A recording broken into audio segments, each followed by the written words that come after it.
মুসলমান ভাইরা আমার, বিশ্বনবী মুহাম্মদুর রাসূলুল্লাহ সাল্লাল্লাহু আলাইহি ওয়াসাল্লাম জন্মগ্রহণ করার পূর্বে তার পিতা ইন্তেকাল করেছেন। বিশ্বনবী সাল্লাল্লাহু আলাইহি ওয়াসাল্লাম এতিম অবস্থায় দুনিয়ায় আগমন করেছেন। ওই সময় যে সমস্ত গ্রাম্য মহিলারা দুধ পান করানোর উদ্দেশ্যে সন্তান নেওয়ার জন্য শহরে আসতো, তাদের আরো একটা উদ্দেশ্য ছিল যে ওই সম্ভ্রান্ত পরিবারের লোকজন তাদেরকে অর্থ কড়ি দিবে, তাদেরকে ভরণ পোষণ করার মতো অর্থ কড়ি প্রদান করবে। কিন্তু বিশ্বনবী মুহাম্মদুর রাসূলুল্লাহ সাল্লাল্লাহু আলাইহি ওয়াসাল্লাম তার পিতা দুনিয়ায় বেঁচে নাই এই কথা জানার পর সম্ভ্রান্ত পরিবারের সকল বাচ্চাদেরকে নিয়ে যাওয়া হলো। কিন্তু আমার নবী, আপনার নবী সাইয়্যিদুল মুরসালিন খাতামুল আম্বিয়িন বিশ্বনবী মুহাম্মদুর রাসূলুল্লাহ সাল্লাল্লাহু আলাইহি ওয়াসাল্লামকে কেউ নিতে আগ্রহী নন। বিশ্বনবীর দাদা আব্দুল মুত্তালিব ঘরের সামনে দাঁড়িয়ে আছে এবং ঘোষণা করলো, আমাদের ঘরেও একটা সন্তান আছে, একটা বাচ্চা আছে, তোমরা কেউ নিতে চাইলে নিতে পারো,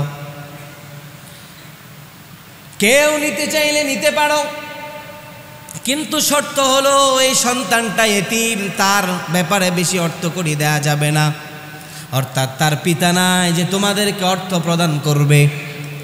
এদিকে হালিমাতুস সাদিয়া সব শেষে বিশ্বনবী সাল্লাল্লাহু আলাইহি ওয়াসাল্লামকে নেওয়ার জন্য তায়েফ থেকে আসলেন।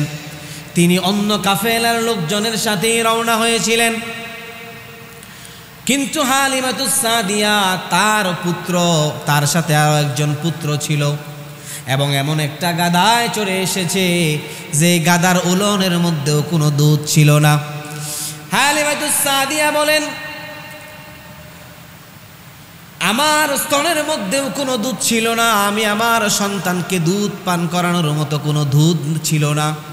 ফলে সে সারা রাত্র বিরক্ত করেছে, সারা রাত ঘুমোতে পারি না, এই জন্য আসতে একটু দেরি হয়ে গেছে।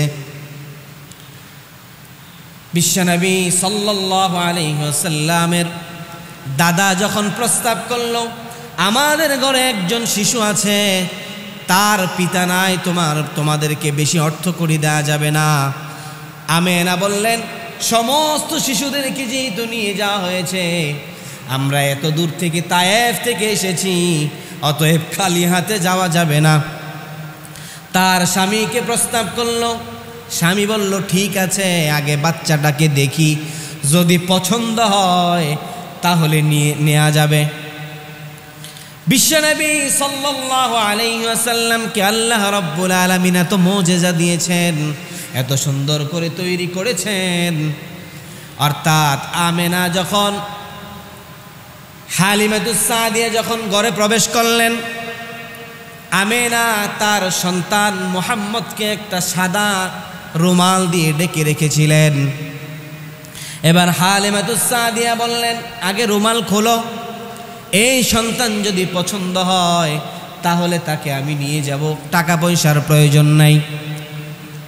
এবার হালিমা তার মুহাম্মদুর রাসূলুল্লাহ সাল্লাল্লাহু আলাইহি ওয়াসাল্লামের চেহারা মুবারক থেকে যখন চাদর উঠালেন, এবার হালিমাতুস সাদিয়া বলেন, এটা আমার কাছে মনে হয়েছে কোনো সন্তানের চেহারা নয়, কোনো মানুষের চেহারা এত সুন্দর হতে পারে না, আমার কাছে বরাবরের মতো মনে হয়েছে, আমার হাতে মনে হয় পূর্ণিমার চাঁদ ধরা দিয়েছে।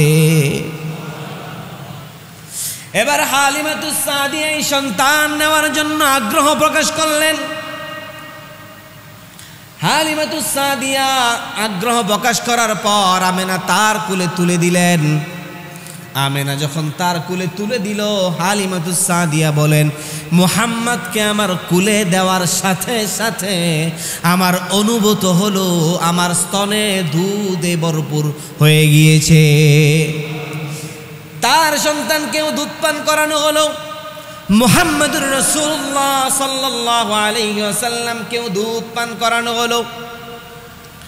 এবং যখন গাদার পিঠে চড়ে বসলো, যে গাদার পেছনে উঠার কারণে তাদের আসতে দেরি হয়েছে, ওই গাদা এমন রুষ্টপুষ্ট হলো, ওই গাদার উলনের মধ্যেও দুধ চলে আসলো। সুবহানাল্লাহ। গাদার উলনেও দুধ চলে আসলো এবং গাদা এত দ্রুত বেগে ছুটতে লাগলো, তায়েফ থেকে যে কাফেলার সঙ্গে আসলো সেই কাফেলা অতিক্রম করে গেল। তায়েফের অন্য কাফেলার লোকজন বলল, হে হালিমাতুস সাদিয়া, তুমি আসার সময় যেই গাদায় চড়ে এসেছো, এখনো কি সেই গাদায় করে যাচ্ছ নাকি?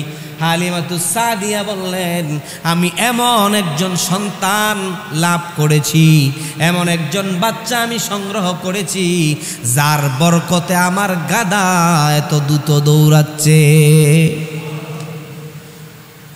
আল্লাহ রাব্বুল আলামিন তার প্রিয় হাবিবকে স্তরে স্তরে এত পরিমাণ মর্যাদা দিয়েছেন।